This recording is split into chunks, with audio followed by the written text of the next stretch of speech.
15 বছর আগে একটি জাপানি স্যাটেলাইট চাঁদের কক্ষপথ থেকে কিছু অসাধারণ ছবি ধারণ করে।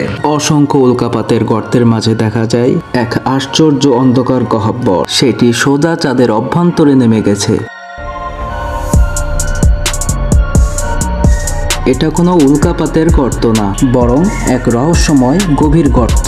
পরবর্তীতে জানা যায় এমন 200-রও বেশি গর্ত চাঁদের মাঝে লুকিয়ে আছে। প্রত্যেকটি যেন চাঁদের ভেতরে প্রবেশের গোপন রাস্তা। এমন আবিষ্কারে বিশ্বজুড়ে বিজ্ঞানীদের মাঝে তুমুল উত্তেজনা ছড়িয়ে পড়েছে, কারণ মনে করা হচ্ছে চাঁদের প্রাচীন অতীত এবং মানুষের নিয়ে যত তথ্য লুকিয়ে আছে এই গর্তগুলোর ভিতরে। আসলে কি এই রহস্যময় ছিদ্রগুলো? কেন এগুলো পৃথিবী জুড়ে বিজ্ঞানীদের ঘুম হারাম করে দিচ্ছে? আর চীন কেনই বা এই গর্তগুলো প্রবেশ করার জন্য আমেরিকার সাথে যুদ্ধে নেমেছে? চলুন জেনে নেওয়া যাক মানবজাতির জন্য কি অপেক্ষা করছে চাঁদের এই ভয়ঙ্কর গর্তগুলোতে।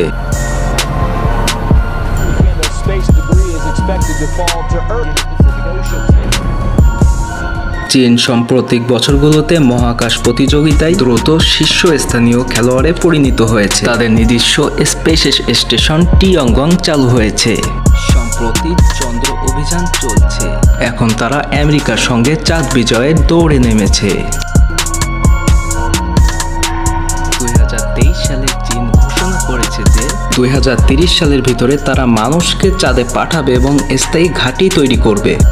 সম্ভাব্য অবতরণ স্থল হিসেবে যেসব জায়গার কথা ভাবা হচ্ছে, চাঁদের সেই অদ্ভুত গর্তগুলোর অঞ্চলগুলো রয়েছে চীনের তালিকায়। কিন্তু কি এমন আছে এই রহস্যময় গর্তগুলোতে? কারণ চীন সেখানে মানুষ পাঠাতে চাইছে এবং সেখানে ঘাঁটিও গড়তে চাইছে। দূর থেকে গর্তগুলোকে দেখলে উল্কাপাতের খণ্ডবিশেষ হিসেবে মনে হয়, কিন্তু বিজ্ঞানীদের ধারণা এটি আসলে চাঁদের ভিতর দিয়ে ছুটে যাওয়া প্রাচীন লাভা সুড়ঙ্গের ধসে পড়া ছাদ।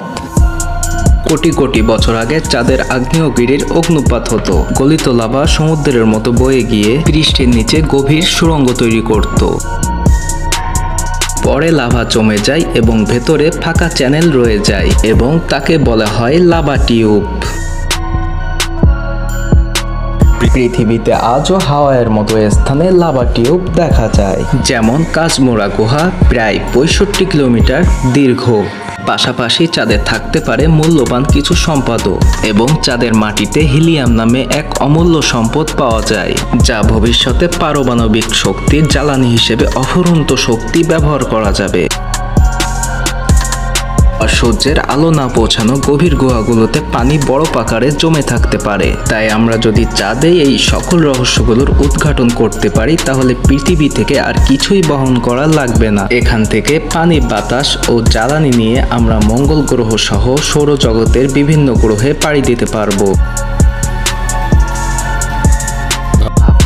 লাগে 1000 বছর আগে যেখানে আমাদের পূর্বপুরুষরা পৃথিবীর বিভিন্ন গুহায় আশ্রয় নিয়েছিল, আজ হয়তো আমরা সেই গুহার পথেই ফিরে যাচ্ছি। তবে এবার হয়তো পৃথিবীতে না, চাঁদের বুকে। চাঁদের এই প্রাচীন গুহাগুলো মানুষের আগামী দিনের আশ্রয়স্থল হিসেবে গড়ে উঠতে পারে। তাই বলাই যায় ইতিহাস যেন আবার ঘুরে ফিরে আসছে। দেখা হবে আবার নতুন কোনো ভিডিওতে। সেই পর্যন্ত অন্যরকম জগতের সঙ্গেই থাকুন।